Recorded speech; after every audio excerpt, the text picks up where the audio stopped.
नमस्कार, मैं हूं आपके साथ निशु शर्मा और आप देख रहे हैं हमारा खास बुलेटिन हमारा उत्तर प्रदेश। चलिए शुरुआत करेंगे।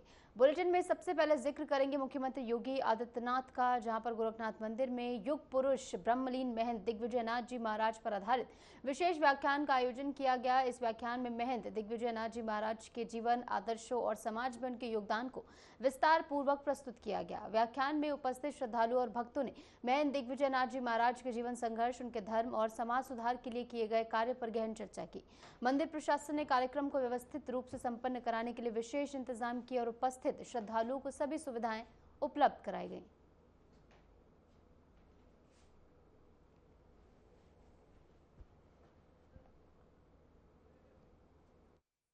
आज जब हम गोरक्षपीठ के इन पूज्य आचार्य द्वय के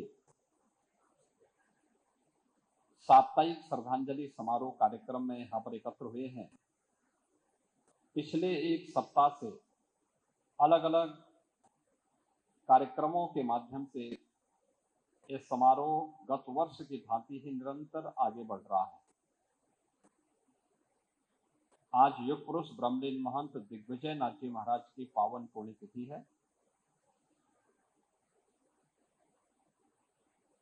और इस स्मृति में उनकी पुण्य स्मृति को बनाए रखने के लिए गोरक्षपीठ अपनी उस परंपरा के प्रति श्रद्धा का भाव व्यक्त करने के लिए न केवल पीठ के माध्यम से बल्कि पीठ से संबद्ध संस्थाओं के माध्यम से भी अनेक प्रकार के कार्यक्रम आयोजित हो रहे हैं। सभी संस्थाओं में कोई न कोई कार्यक्रम आयोजित हैं और इन पूज्य संतों की उपस्थिति भी उन कार्यक्रमों के माध्यम से वर्तमान पीढ़ी के प्रति कुछ आग्रह करने और उनका मार्गदर्शन करना ही है। और इस बीच एक बड़ी खबर आपको बता दें, लखनऊ विश्वविद्यालय का 68वां दीक्षांत समारोह रहा। छात्र छात्राओं को मेडल से सम्मानित यहां पर किया गया। पूर्व डीजीपी प्रशांत कुमार को मानद उपाधि यहां पर प्रदान की गई। आनंदीबेन पटेल की अध्यक्षता में ये कार्यक्रम हुआ। तो लखनऊ से बड़ी खबर, लखनऊ विश्वविद्यालय में 68वें दीक्षांत समारोह का भव्य रूप से आयोजन किया गया।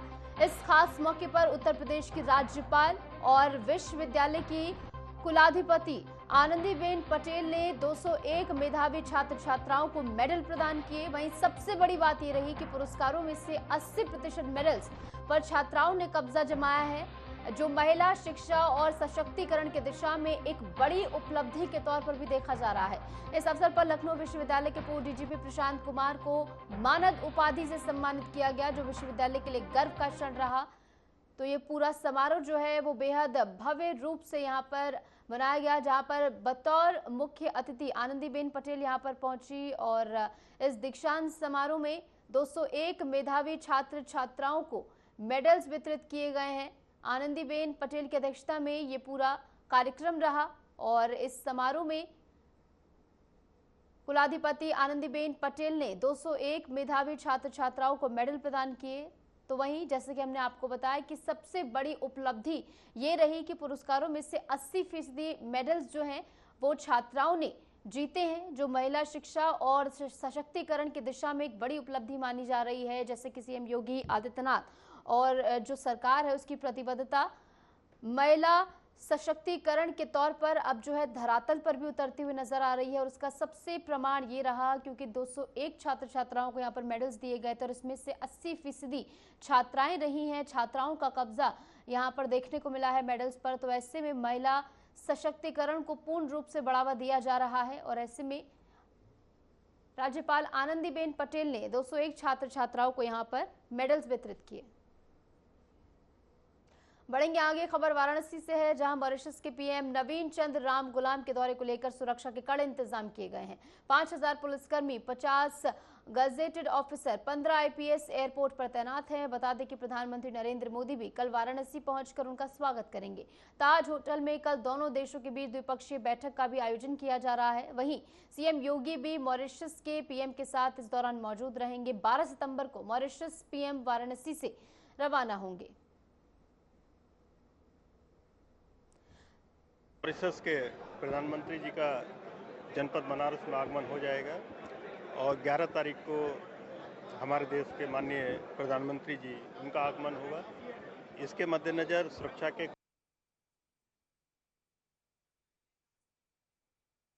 इंतजाम किए गए हैं। जो दोनों प्रधानमंत्री गण का जो रूट है उस पर पूरी बैरिकेडिंग की व्यवस्था की गई है। लगभग 5000 पुलिसकर्मी ड्यूटी पर लगाए जा रहे हैं। 50 गजेटेड अफसर और 15 IPS अफसर इसमें ड्यूटी पर तैनात किए गए हैं। पूरे रूट की, पूरे कार्यक्रम की ड्रोन कैमरे के माध्यम से निगरानी की जाएगी। जगह जगह CCTV लगाए गए हैं। उसके लिए कंट्रोल रूम स्थापित किया गया है जो एक एक जगह की निगरानी करेगा। जो रूट पर व्यक्ति खड़े होंगे उनकी पूरी एंटी सबोटाज चेक होगा। उनका DFMD से उनको गुजरना होगा। कोई भी व्यक्ति जो सोशल मीडिया पर कुछ गड़बड़ी फैलाने की कोशिश करेगा उस पर भी कड़ी कार्रवाई होगी। उसके लिए हम लोग लगातार सोशल मीडिया पर भी निगरानी रखे हुए हैं। देखिए, भारत और मॉरिशस के द्विपक्षीय वार्ता वाराणसी में हो रही है जो 11 तारीख को होगी। इसके लिए प्रधानमंत्री मॉरिशस के भी पूरी डेलीगेशन के साथ यहाँ उपस्थित होंगे। वो 10 तारीख को ही आ रहे हैं और 11 तारीख को जो बायलैटरल मीट होगा वो MA के द्वारा आयोजित किया जा रहा है।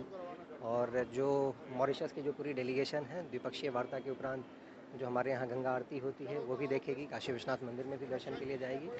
एक कल्चरल जो है वो एक प्रोग्राम भी होगा जिसको हम लोग मिलके सब लोग जो है वो उसको देखेंगे। तो एक बहुत ही अच्छा सा एक प्रोग्राम हो रहा है जिसमें कि विदेश मंत्रालय द्वारा वाराणसी में बायलैटरल मीट भी होगा और इसके साथ में जो मॉरिशस और इंडिया के जो एक पुरानी हिस्टोरिकल संबंध है उसको भी यहाँ पे उकेरा जाएगा। काशी पहले संघाई सहयोग संगठन की सांस्कृतिक और पर्यटन की राजधानी बनी। उसके बाद G20 की मेजबानी की। अब भारत और मॉरिशस के बीच द्विपक्षीय वार्ता का गवाह बनने जा रही है।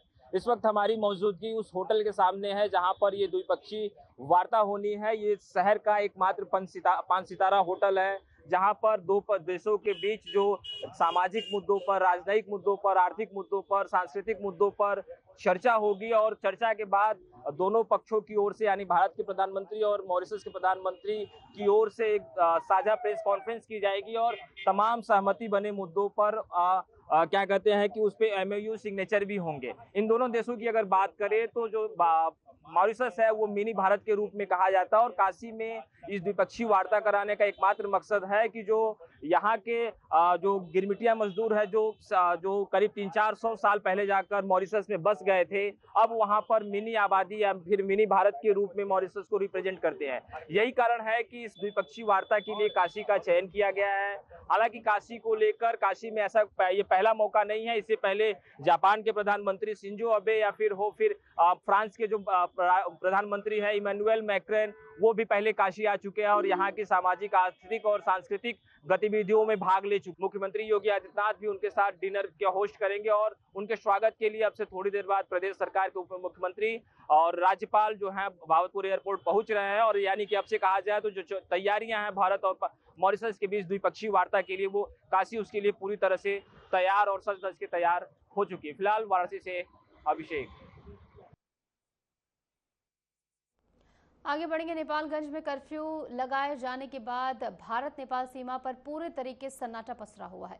भारत से नेपाल की तरफ जाने वाले नागरिक एक एक करके पैदल अपने गंतव्य की तरफ आते जाते दिखाई पड़ रहे हैं। भारत नेपाल सीमा की स्थिति का जायजा लेने के लिए कमिश्नर शशि भूषण लाल और पुलिस महानिरीक्षक अमित पाठक इंडो नेपाल सीमा पर पहुंचे और पूरी स्थिति का बारीकी से निरीक्षण किया गया। आपको बता दें कि नेपाल में 2 दिन उपद्रव के बाद सेना की तरफ से कर्फ्यू लगा दिया गया है। भीड़ पर पूरे तरीके से पाबंदी लगा दी गई है। भारतीय सीमाओं को सुरक्षित तरीके से बनाए रखने के लिए केंद्र और उत्तर प्रदेश सरकार के निर्देश पर उच्च स्तरीय अधिकारियों का दौरा किया जा रहा है। फिलहाल सीमा पर स्थिति सामान्य होती नजर आ रही है। कमिश्नर शशि भूषण लाल ने बताया कि बॉर्डर का जायजा लिया गया है और पुलिस फोर्स एवं सशस्त्र सीमा बल को पूरे अलर्ट के साथ मुस्तैद किया गया है।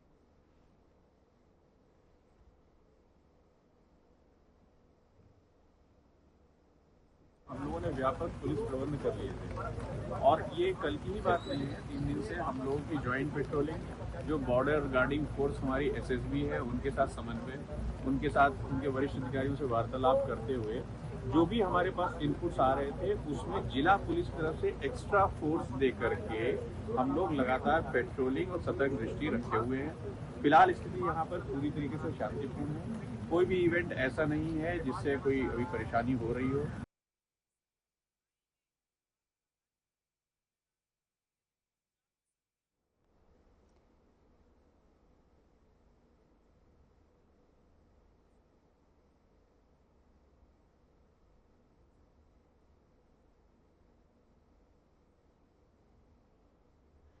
खबर राजधानी लखनऊ से है, जहां अवैध मंडी पर एनएचएआई ने बुलडोजर कार्रवाई की है। सीतापुर हाईवे पर अवैध अतिक्रमण पर एनएचएआई ने बुलडोजर चलाया है, जिससे एंटोजा टोल प्लाजा तक लगने वाले लंबे जाम से अब लोगों को राहत मिलेगी। वहीं इस बुलडोजर कार्रवाई से किसानों दुकानदारों में खासा आक्रोश भी देखने को मिल रहा है।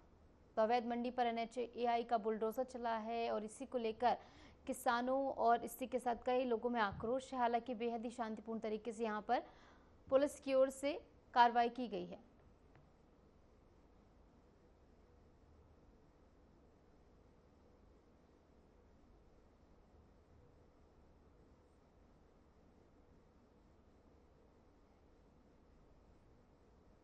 उन्नाव के थाना दहेज क्षेत्र में नगर पालिका के कनिष्ठ सहायक सतीश प्रजापति ने अपने घर में फांसी लगाकर आत्महत्या कर ली। पुलिस को घटनास्थल से सुसाइड नोट मिला है, जिसमें ईओ संजय मिश्रा, अध्यक्ष प्रतिनिधि भानु मिश्रा, जलकल अभियंता विवेक वर्मा, राम समुज प्रसाद और सुरेंद्र विश्वकर्मा पर मानसिक प्रताड़ना का गंभीर आरोप लगाया गया है। पोस्टमार्टम के बाद शव घर पहुंचा, जिसके बाद परिजनों और स्थानीयों ने विरोध प्रदर्शन किया है। सपा और कांग्रेस के नेताओं ने मौके पर पहुंचकर निष्पक्ष जांच की मांग की है। सफाई कर्मी संगठनों ने चेतावनी दी है कि अगर दोषियों पर कार्रवाई नहीं हुई तो आंदोलन किया जाएगा। थाना प्रभारी अवनीश सिंह के मुताबिक मामले की जांच चल रही है, जल्द कार्रवाई की जाएगी।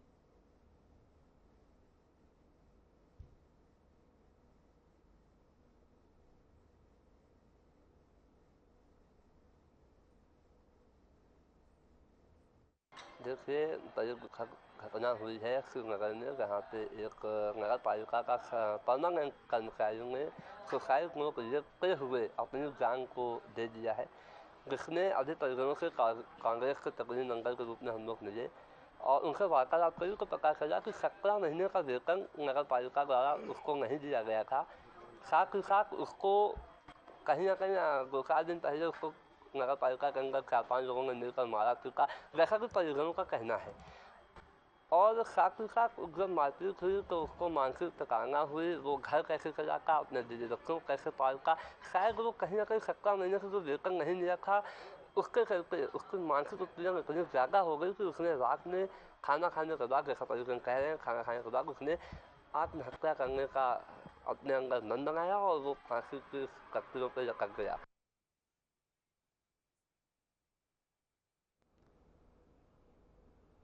आगे बढ़ेंगे। मिर्जापुर के मिशन कंपाउंड कॉलोनी में एक सरकारी महिला शिक्षक स्नेहलता के साथ स्कूल जाते समय कुछ युवकों ने छेड़खानी के विरोध करने पर टीचर ने अपने पति जॉन सैमसन सिंह को बुलाया। सैमसन जब युवकों से बात करने गए तो उनके साथ झगड़ा हो गया। कुछ देर बाद 12 से 15 दबंग सैमसन के घर पहुंच गए और वहां उन्हें लाठी डंडों से पीटा। पड़ोसियों ने बीच बचाव किया तो उन्हें भी पीटने की कोशिश की गई। इस घटना का वीडियो सोशल मीडिया पर वायरल हो रहा है। पुलिस ने शिकायत पर 2 आरोपियों को गिरफ्तार कर लिया है, बाकी की तलाश जारी है। एसपी सिटी नितेश सिंह ने मामले की पुष्टि करते हुए कहा कि पूछताछ जारी है।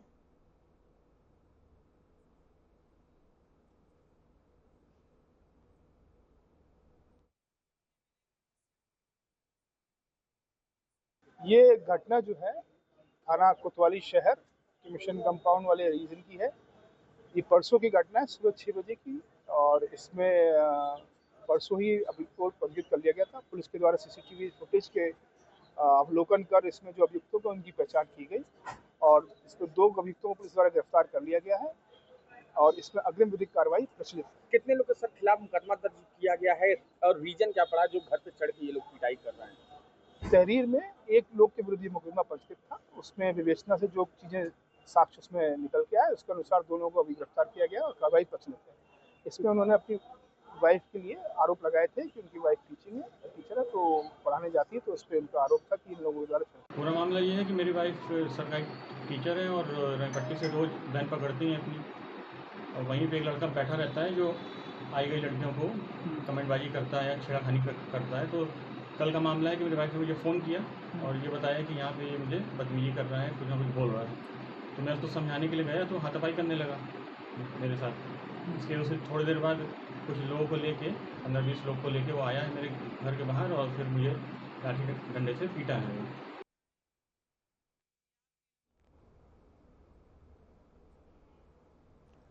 आगे बढ़े, सहारनपुर जिले के फतेहपुर थाना क्षेत्र में एक नाबालिग लड़की के साथ छेड़छाड़ का सनसनीखेज मामला सामने आया है। घटना अलवालपुर रोड पर स्थित एक डेयरी के पास हुई। पीड़िता अपनी मां के साथ दूध लेने गई थी, जहां आरोपी 70 वर्षीय रिटायर्ड टीचर ने अपनी आटा चक्की पर नाबालिग को बुलाकर छेड़छाड़ की और अश्लील हरकत की।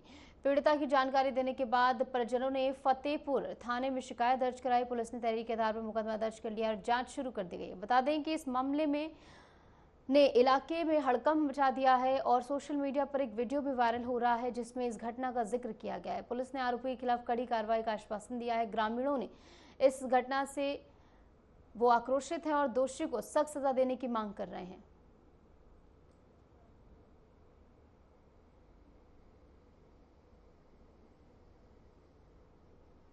दिनांक 8 सितंबर 2025 थाना फतेहपुर अंतर्गत सोशल मीडिया पर एक वीडियो वायरल हो रही है जिसमें एक व्यक्ति द्वारा एक नाबालिग लड़की के साथ छेड़छाड़ किया जा रहा है। मामले का संज्ञान लेते हुए तुरंत थाना फतेहपुर पुलिस द्वारा पॉक्सो अधिनियम में मुकदमा दर्ज कर लिया गया है। अभियुक्त को पकड़ने के लिए टीमें निकाल दी गई हैं। अभियुक्त को हिरासत में लेकर उससे पूछताछ कर अग्रिम विधिक कार्रवाई की जाएगी।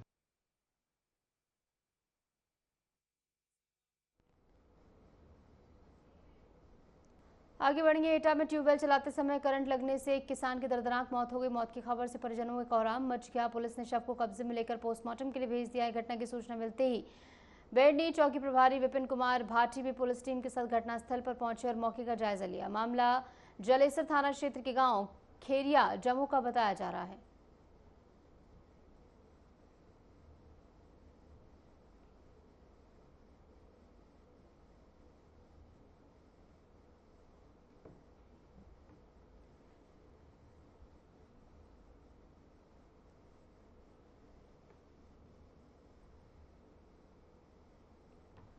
तो परिजनों में इस समय कोहराम मच गया है। बता दें, एटा से खबर है जहां करंट लगने से एक किसान की मौत हो गई, जिसके चलते परिवार इस समय आक्रोशित है और लगातार परिवार की ओर से इंसाफ की मांग अब की जा रही है। और परिजनों में किस प्रकार कोहराम मचा हुआ है, रोते बिलखते परिजन फिलहाल नजर आ रहे हैं।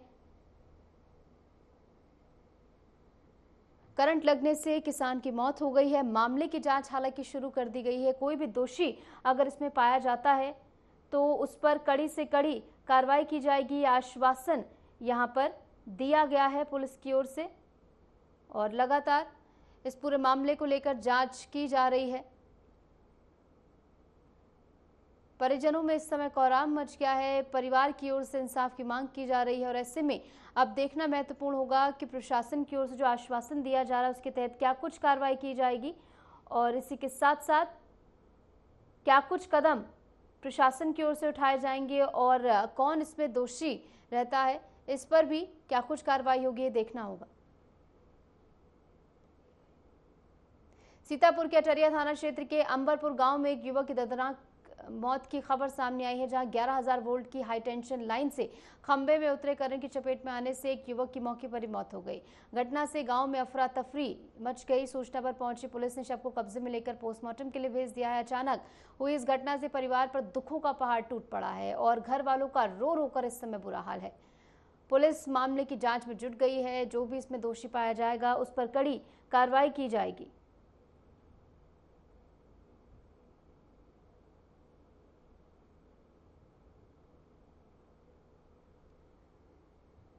तो पुलिस फिलहाल मामले की जांच में जुट गई है। करंट लगने से एक युवक की मौत हो गई। घटना में युवक की मौत के बाद पूरे गांव में इस समय कोहराम मचा हुआ है। खबर अलीगढ़ से है, जहां सुकमा कंपनी के कर्मचारियों के साथ सफाई करने के दौरान मारपीट करने का मामला सामने आया है। बन्ना देवी क्षेत्र में नाले की सफाई के दौरान हुए विवाद में महिला कर्मचारी भी घायल हुई है। मारपीट की सूचना पर सुकमा कंपनी के मैनेजर और सफाई कर्मचारी थाने पर पहुंचे और मारपीट करने वालों के खिलाफ मुकदमा दर्ज करने के लिए तहरीर दी। कर्मचारियों ने थाना बन्ना देवी पर हंगामा भी किया। पूरा मामला अलीगढ़ के थाना बन्ना देवी इलाके का बताया जा रहा है।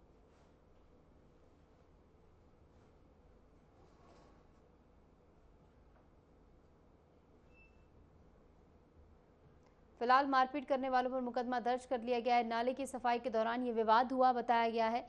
थाना पर कर्मचारियों ने हंगामा किया और ऐसे में पुलिस की ओर से आश्वासन दिया गया है। इस पूरे घटना को लेकर कार्रवाई जारी है।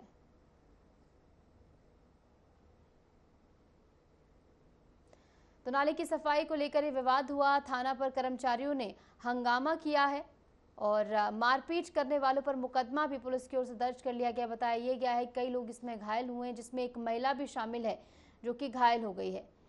ये पूरा मामला अलीगढ़ का बताया जा रहा है,